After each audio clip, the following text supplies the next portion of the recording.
гайхалтай зочин. За бидэнд гайхалтай түүхээсээ хаваалцахаар ирсэнд бид туйл их баяртай. За ингээд зочноо та бүхэнд танилцуулъя. Өглөөний мэнд сайхан амарсан. Өглөөний мэнд. Сайн байна. Урилгуулаа авсанд баярлалаа.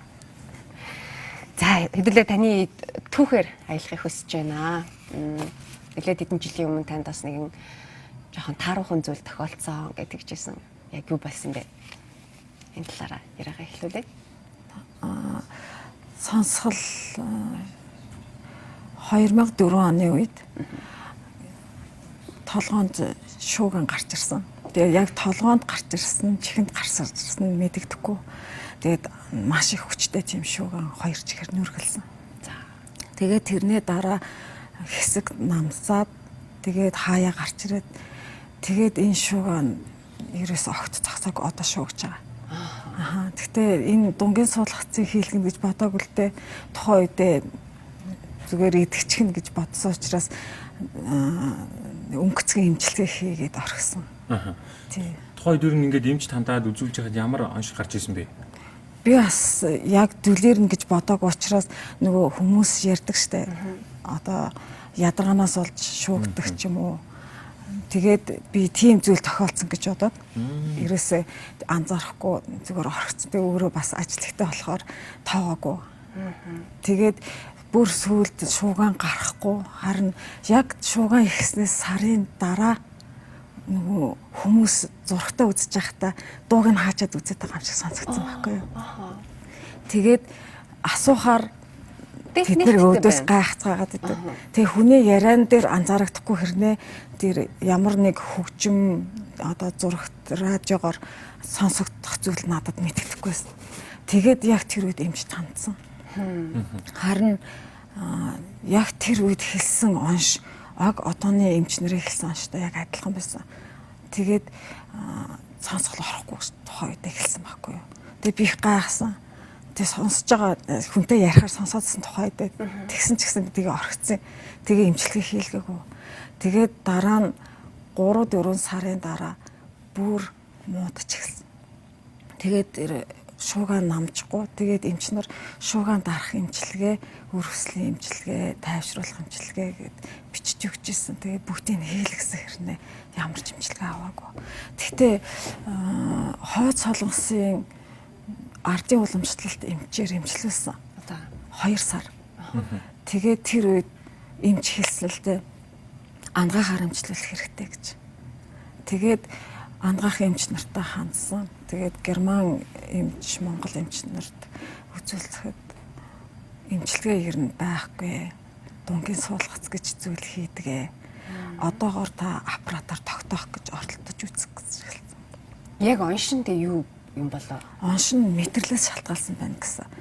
Тэгээ энэ мэдрэлээс шалтгаалсан их олон янзын байдгийн байна л да. Одоо мэдрэлд нөлөөлж чадхаар тийм сөрөг үр дагавар биелэрлээ гэсэн үг.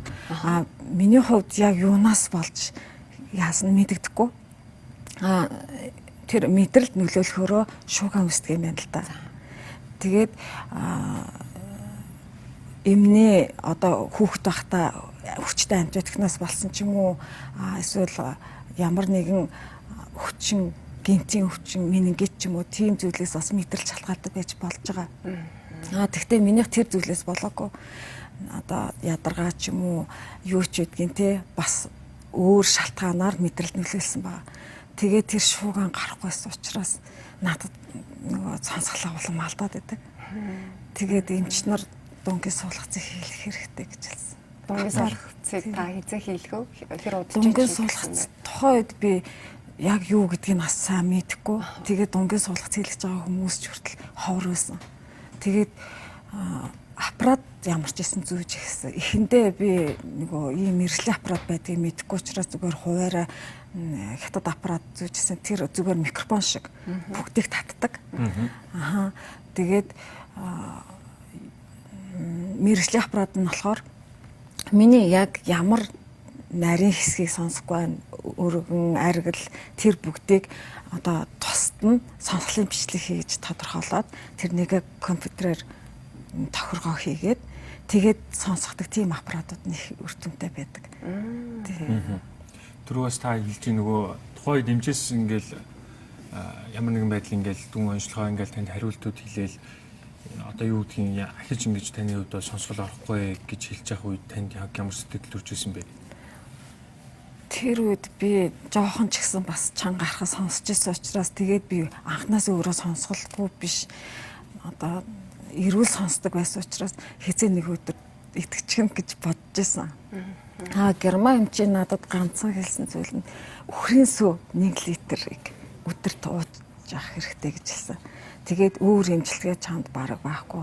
Яагаад энэ хэлж ийн гэхээр сонсгол улам муудахгүй тулд энэ үхрийн сүв чамд хэрэг болно гэж ингэж хэлжсэн. Хажуугаар нь би нөгөө янз янзын тариа хэрглэж байгаа л да. Тэгтээ тэднэрээс чихний шуугаан яг намсаад тэгээд сонсгол сайжраад гэсэн зүйл гарч чадаагүй. Энэ шуугаан таныг бүр унтахад хүртэл ингэж байнгын шуугна гэсэн үг юм. Шуугж байгаа. Гэхдээ энэ дунгийн суулгацыг хийлгэсний дараа би сонсч эхэлсэн шүү дээ. Яг сонсох тэр үед шуугаан бүр нэлээд намссан.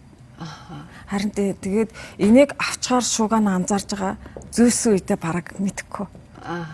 Та тэгэхээр сонсголын аппараттай хийж нэн жил байсан гэсэн үг үү? Аппарат би 10 гаруй жил зүйсэн юм шиг байна. Зүг байсан уу? Аппарат ер нь Гэхдээ нөгөө дүлээрчсэн учраас аппарат зүүхээр тэр аппарат гэхдээ мэрэгжлийн аппаратыг зүүхэд хөгжим тоглох зэрэг лайтайгаа юм байдаг. Тэгээ бүгдийг яг өнгөөр нь сонсдог. Тэгхдээ буураад ирэхэд би нөгөө аппарата муудаад байна гэд ойлгоцсон. Тэгээд очоод сүүлдээ бүр 7 хоног болгон тохиргоо хийлэгдэг. Тэгээ чангалаад өгөөч ингээд аппарат ч муудаад байна гэд. Тэгээд та сонслын имчилгээ хийлгээ гэд. Сонслын имчилгээ жилд нэг хийдэг. Миний сүултээ бүр ойрцсон.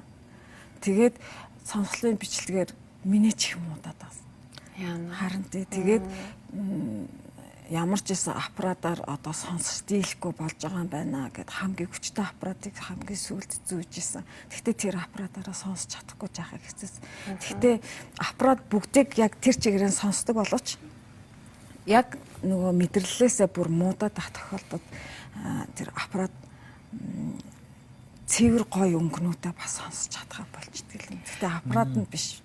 Миний эс тархины эс хүлээж авч чадахгүй болсон байгаа. Та тэгээд олон жил эмнэлгээр явсан байна. Олон ч яг өөртөө адилхан хүмүүстэй таарлцсан болов. Ер нь яг ийм төрлийн гинт ингээд дүлээрэх сонсголгүй болох тохиолдол нь хэр их байх шиг байна манайхын дунд. Ер нь их байх шиг байна. Тэгээд амин хүмүүсийн тэр алдаа гаргадаг зүйл бид нар тоодоггүй, цаг алддаг. Тэгээд эмчилгээ авдаг үгүй бас өөртөө сайн мэддэггүй. Авдаггүй эмчилгээний тийм одоо сонсголын бүрэлдэхүүн шалтгаанууд байгаа. Гэхдээ ямар нэг хэмжээгээр эмчилгээ авах боломжтой одоо бүр боломжтой болоод байгаа болохоор гоё байгаа байхгүй. Тийм болохоор эрт үзүүлэхгүй бол бас маш хүнд. Ягаад тэгэхээр би эхлээд үзүүлсэн боловч тойдоо тоохгүй цаг алдаад тэгээд аппаратаар тогтоох гэж оролцсон ч гэсэн минийх мэдрэлээс шалтгаалсан учраас тогтохгүй байгаа байхгүй юу? Одоо харааны шил зүүхээр хараа тогтдог штеп. Тэр шиг хараа тогтдог шиг сонсголын тэр хэмжээ тогтдог юм байна л да. Минийх мэдрэлээс шалтгаалсан учраас болохгүй байгаа. Яалчгүй дунгийн суулгац хийлэх ёстой гэсэн ганц л тийм. Одоо та дунгийн суулгац хийлгэсэн ямар сонсогдож байна? Харин дунгийн суулгац хийх хэрэг гоё. Эхлээд яг асаалт хийсний дараа ээж дүү хоёр тэгээд эмч нар маань сууж исэн. Тэгээд их сонин Европт ярьж байгаа юм шиг тэгээ паржигнантай. Тэгээд яриа нэг сонин тийм бөглөө. Ерөөсөө юу мэдэгдэхгүй. Тэгээд нэг эмчүүнд бас хөгжим сонсгосон. Тэгсэн хөгжим их гоё сонсгосон байхгүй. Тэгтээ юу юм бэлээ нөгөө шууд асааж байгаа учраас шууд гоё сонсно гэж байхгүй. Тодорхой хугацааны дараа нөгөө унтаа байдалд байсан эснүүд маань одоо сэргээд дасаад тэр зүйлээ хөдөөж авахаараа илүү тодордог. Гэхдээ 3 дахь хоногоосоо би ээжийнхаа дуу хоолойг яг сонссон. Оо ямар гоё. Тэгээ бүр гайхаад байгаа юм чи. Тэгээ дараа нь бүр ингээ өдөр их тусам бол улам илүү сайн сонсоод. Гэхдээ их гоё нөгөө яагаад ч бүх юм шинээр эхэлсэн юм шиг. Тэгээ бүх юм их гоё санагдаад тэгээд сэтгэлж хүртэл амраад тэгээд бүр тэр санаа зовж исэн. Тэгээд бүх асуудлууд хүртэл юу ч санагддаг юм билээ. Та яг энэ донгийн суулгацыг хизээ яг суулгаж исэн бэ? Би одоо яг 1 жилийн өмнө суулгасан. 19 онд өнгөрсөн жил үү? Гэхдээ би 1 жилийн дотор арай удаан сонсгол сайжруулах гэж бодож байсан. Яа тэгэхээр анх эмчнэр хэлсэн 2 жил хасын дотор сайн сонсож чадахгүй. Тэгээд тэр хооронд эс дасч хөдөөж авах чадвар нь багаар өсдөгөө гэдэг ингэжсэн. Тэгвэл тохиргоо хийлгэж байгаа хата ч гэсэн би өөрийнхөө дураар тэр одоо би төгөлдөр хуурын энэ хэсгийг илүү чанга сонсомоор байна. Дунд регистрийн жаахан наамсгаад нарийн регистрийг жаахан буулгачих гэдэг юм уу? Дураараа тэгмээр байгаа байхгүй юу? Харин эмч тэр минээс байдлыг ойлгож байгаа. Тэгтээ хаана нь чангалаад хаана нь солируулах уу? Аль хэсгийг нь одоо арай илүү өгөх үү? Гадны шуугааныг яаж тохируулах уу? Тэгээд шуугаантай орчин дотор юм уу ингээ хүмүүстэй ярихад шуугаантай орчин дотор ярьж байгаа хүнээ сонсох уу? Эсвэл тэр чигээр нь сонсомоор байна уу гэдэг чинь нарийн сайн хийж өгдөг. Бас удирдлага байгаа. Тэр удирдлагаараа би одоо гадны шуугаан чимээнийг намсахыг хүсэх юм бол тэрийгэ дарчихна. Тэгээд хажууд байгаа хүний илүү сонсомоор байгаа бол бас чангална.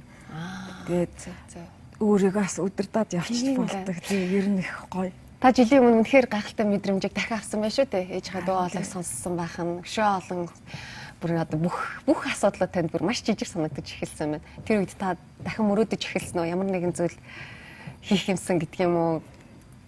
Ирээдүйн арай өөрийгөө харж эхэлсэн үү? Та юу хүсэж мөрөөдөж эхэлсэн бол? Ер нь хүсэл мөрөөдөл зөндөө болдго юм билээ. Яагаад ч юм яг ингээ сулраад сонсгол муудах үед ингээд хичнээн хиймээрсэн зүйл байсан ч гэсэн хийж чадахгүй.